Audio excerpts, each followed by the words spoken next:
Hi guys, third time lucky. I'm trying to invite Peter Brown into the group so we can start this conference. I apologise for the delay. Peter, can you hear me?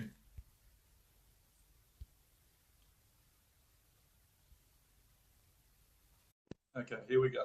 I think we're finally having some success getting Peter on this broadcast. We're Pete, working. how are you? Good, mate. Good. Had me Nothing like a bit of trial and error. hot under the collar there for a second. I didn't know if this was going to work. Mate, yeah, I was having a bit of trouble on my end too, but Cool. I think it's first impressions of the feature. I think it's a little bit of a workaround. You can't just do it with one button to invite someone in. I had to approve you a couple of times, and and here we are. Cool. Here we are. First interview. Yeah. So, look, obviously, I've done a little bit of an introduction while I was waiting for you, so I don't know how much you've heard of it. That's Basically, I wanted you to tell us a little bit about your business today, and we've got a few questions to go through. Obviously, I like the idea of the post you put up a little bit earlier. That none of us can be experts in every area. I think was the gist of the post. But you have built a business that a successful business and something that you're happy with, and gives you the lifestyle you want. So we're going to go through a little bit of that. Great. Obviously, everyone in this group can learn something from each other. So I think it's important to to try and share that knowledge. Yeah, absolutely. I'm really excited to have a talk to everyone in this group. The majority of you are all new, so welcome. And Danny's might have already explained. I'm the partner with Danny in this whole adventure. So yeah, I'm really looking forward to kicking it off. Yeah, great. So tell me, I've introduced that you're from Physique Body Transformations, but tell me a little bit about your business. Yeah, cool. We specialize in body transformations. So as the name implies, that's all we do. And I think it's really important to be specific, not only in the industry that I'm in, but across all industries. You've got to be specific with what you do so the customer knows exactly what problems you solve.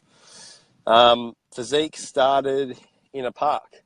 So it started out of a situation where I saw the other side of the table, so to speak. I saw how an employer views an employee, and I didn't want to be viewed that way in my career. I wanted to have a bit more control. So that's how the business started. We started in Victoria Park, so we battled minus 1 degree mornings and 40-degree days. I had 3 clients when I first started. Hey, Leanne, how you going? Thanks. Leanne. Hey, Kayla. Yeah, so that's where we started, and through trial and error, I found my legs. I moved the business into a commercial facility, which was fantastic. It was a bit of an incubator.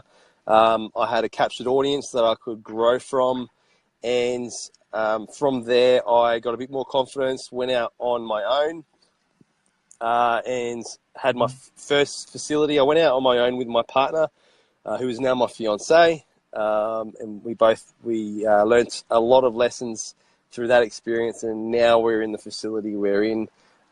We've just come in leaps and bounds over the last 5 years. Yeah, great. I love the idea that that you started in a park, because it's really the idea of a lean business. Like, start where you are with what you've got, and I think that's great. That you've started it from nothing and built something out of it. Yeah, in the post that I wrote, I had a bit of an epiphany. I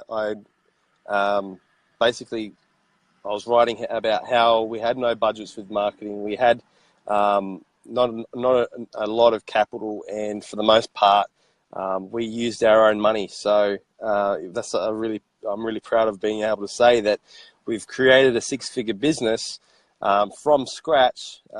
We've profited every year, and we haven't needed a massive injection of capital. Yeah, that's excellent.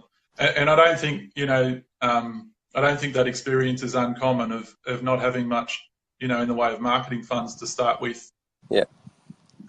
Yeah, but I find it really great that you've built that up. So, what does success mean to you? Like, obviously, you've touched on it a little bit so far. Apart from the income, what do you think it means? So I was really lucky to have a business mentor early on. I was 20, and he identified the one thing that mattered most to me, and that was freedom. So nothing fluffy in the way of I want to be, I want to have the financial freedom and never work again. It's not like that at all. The freedom I would like is to be able to pick up, go wherever I like, experience whatever I like with the people that I love at any time. And that's what we're working towards. So in my mind, I won't be successful until then. But in saying that, every single step along the way has created more and more freedom. So I would say that at every single step, I've been successful. Yeah, excellent. So tell me about a moment when you've achieved a big goal in business. Just focus on one thing, I guess. Yep. Tell me how you felt when you got there and what it meant to you. So I'm a part of a bigger sort of conglomerate, if that's the right word to use for it. I'm a part of a group of trainers called Metabolic Precision, and basically we did our certifications through this company, and we all use the same kind of similar business systems. It's not a franchise, but it's similar. In saying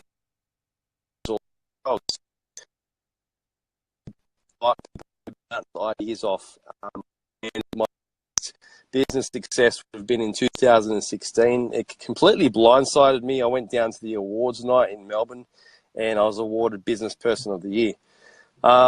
That was huge. So even talking about it now really brings up some emotions. And it was awarded to me at a time where I wasn't confident. I hadn't grown into my position as a director yet or a business owner, but it definitely gave me the confidence and the, I suppose, the ability to push forward and create what I've created now. So that would be my most successful moment, and it didn't come without having a group of people to bounce off of. Yeah, sure. I've actually read something once where, from a successful entrepreneur who said that feeling that, that you're not good enough, or that, perhaps you're out of your depth, is something that, probably will never leave you, no matter what level of success you get. So, yeah, that's it. Yep. I guess it's good to know everyone will experience that at some stage. So, yeah. So on the flip side, on the flip side, I was going to say, tell me about a time when you've stumbled in business, when perhaps you haven't, things haven't gone according to plan. And what did you learn from it? It was directly before being announced Business Person of the Year. So, start of 2016, we were trying to attract everybody. We were going for numbers over, I suppose, quantity over quality, and we attracted the wrong type of people into our business. We attracted people we didn't necessarily like working with. It was nothing against them as a person. We just couldn't solve their problems, and that created a lot of internal resentment. And because of that, we weren't passionate for what we did again, and we came very close a number of times to just giving up on this business. So, yeah, that would probably be the mistake that we made early on, is trying to solve everybody's problems. Yeah, okay. All right, and you overcame it how? Like, what was there a change in mindset? Yeah, absolutely. We through that experience, we identified exactly who we wanted to work with, which meant we had to lose a lot of clients and a lot of business, and had to build it all back up again. But we built up a community and a culture that was more positive and something we really enjoyed doing. So it paid off in dividends, taking those backward steps. Yeah, excellent. That's great. So if there's someone wanting to build, correct me if I'm using the wrong words, because I think you've got a lifestyle business. You've mentioned your family. You've mentioned that you do have a bit of freedom to do what you want. So if somebody else is looking to build a lifestyle business, what's the one piece of advice that you would give to them? Create limits, create boundaries, and focus on doing less but maximizing the little amount that you do. I think those three things are really important, and I can see you nodding it along there because you have some similar belief systems, and that's why we get along so well. But yes, I totally think that if you're wanting to create a business that creates freedom, you need to be focusing on less to achieve more. You need to have limits and boundaries. And we're constantly restricting those limits and boundaries. Even as we speak, we're planning for 12 months ahead and what we want to be doing, and we want to be doing less. Yeah. And I know that, and that's something I definitely preach, but I have trouble with it myself. When there's constant demands from other people that expect your time. Yeah, and as a bloke, and I have to keep reminding myself. I don't know about you, but as a guy, making things and reinventing the wheel, and you can get swept up in that kind of stuff. You can get distracted and not focus on the stuff that's actually working, and focus on trying to create something new. Yeah, sure. Yeah. So who do you respect in business? Do you have a mentor or someone that you look up to? Yeah, I do. I had to think about this one because outside of my little circle, I don't really have any bigger people that I suppose I don't have any other people that I look up to in business. I try and keep my vision really small and narrow. I admire a lot of people in business. A lot of the people that I added to this group, I admire. One person's commented on this right now. I definitely admire Leanna Sullivan. But I would say, looking up to in business, I look up to my mentor, Dr. Paul Cribb. He's taught me everything I know. He treats me like a son. So it's pretty hard not to look up to him. He's created a business that has created freedom. That's one guy that I definitely look up to. And I actually look up to two of my peers who are pretty much, they've started at the same time as me, but they've created a wealth of success, and that's Trish and Dave from Ab Factory in Melbourne. So I try and keep that group really small and keep my vision going in one direct direction. Yeah, sure. Yep. Well, that's excellent. Yeah. So I'm familiar with Paul Cribb just because of the posts you've done. I know Leanne. I think Leanne's a great pick. She's a great person to talk to. She's very entrepreneurial and very community focused. So I think that's good. So on that, I guess that that you obviously have a couple of mentors for different reasons. There's so much conflicting advice out there, and I think anyone with a social media account can now have an opinion, which which can be good or it can be bad. But there's so much conflicting advice.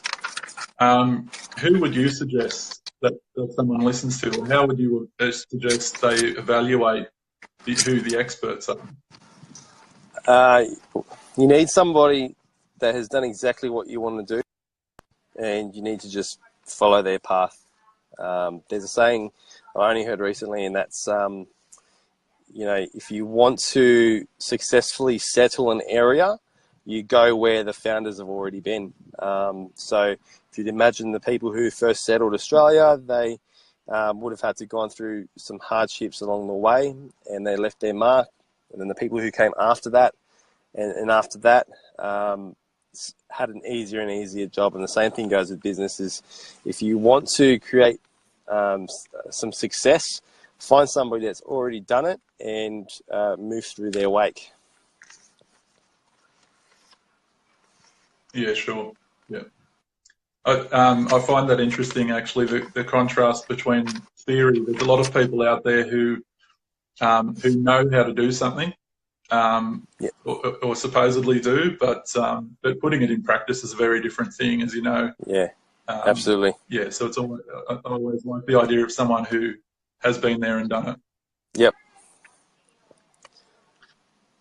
So have you got anything else to add, Peter? I'm pretty much out of questions. Yeah, no, I'm done, but I suppose I'll put my BXC cap on, and I think if you are watching this video, whether it's now or later, if you do want to do one of these live chats, make sure you reach out to us.